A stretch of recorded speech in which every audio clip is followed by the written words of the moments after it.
Hi, welcome back to whatever the hell this is. Today, I feel like it's time for me to talk about Nicki Minaj. Because this situation isn't just messy, it's also incredibly embarrassing. Nicki Minaj telling trans people to stay how they're born while sitting on a purchased ass is actually insane. And I want to start there because that contradiction tells you everything you need to know. Because clearly, she didn't feel the same way about herself. This is the clip that I'm talking about. Be boys. Amen.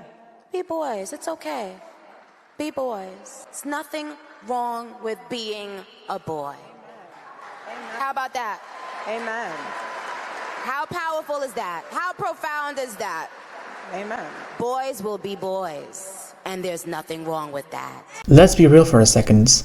Nicki Minaj has built a whole brand on self-reinventation, cosmetic surgery, image control, curated femininity, reinventing her body, her face, her aesthetic, her sound, like all of it. And that's completely her right. I am not anti-plastic surgery. I'm not anti-choice. I'm pro do whatever the fuck you want to do with your body. What I am anti is hypocrisy. You do not get to medically and surgically alter your body, profit of that transformation, and then turn around and tell trans people that their transformation, that their transition is fake or invalid. And like, that's not an opinion, that's a double standard.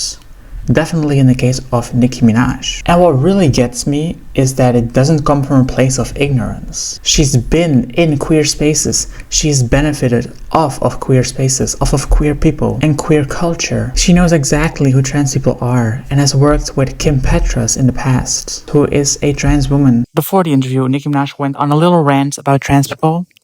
Doesn't make any sense to me what she said. Imagine being a guy running on wanting to see trans kids. Haha.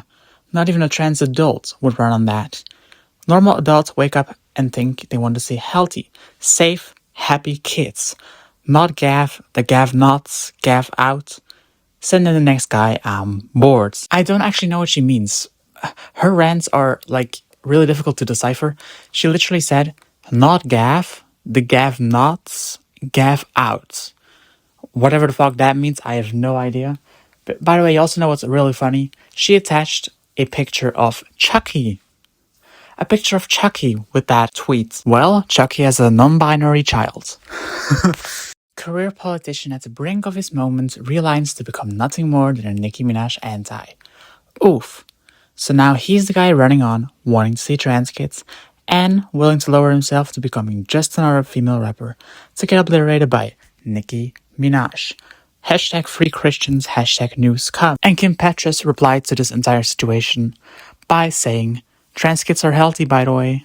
Just that's all she said. And she now just decided that we are her easy target now. And that's always how it goes. When powerful people feel threatened, they punch down. And right now, trans people are the easiest group to punch down. But the thing Nicki does is not just punching us down. She moralizes. She frames herself as this person who gets to decide what people get to do with themselves. She sees herself as someone with authority to tell other people how to live, what's natural and what's acceptable. And that's where we have to talk about her moral high ground, because it literally doesn't exist. Because if Nicki Minaj wants to lecture people on morality, values, or protecting people, then we absolutely need to talk about the man she's married to. Because her husband is a convicted attempted rapist. Not accused, not rumored, he's actually convicted. In 1995 he pled guilty to attempted rape and was sentenced to 4 years in prison in New York. Because of that conviction, he was legally required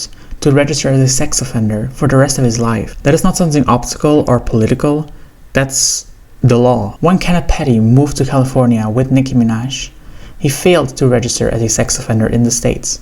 That is a crime. And that's why years later he was sentenced to 3 years in probation and 1 year of home detention. Not because of hate or cancel culture or because of people being mean to Nicki Minaj.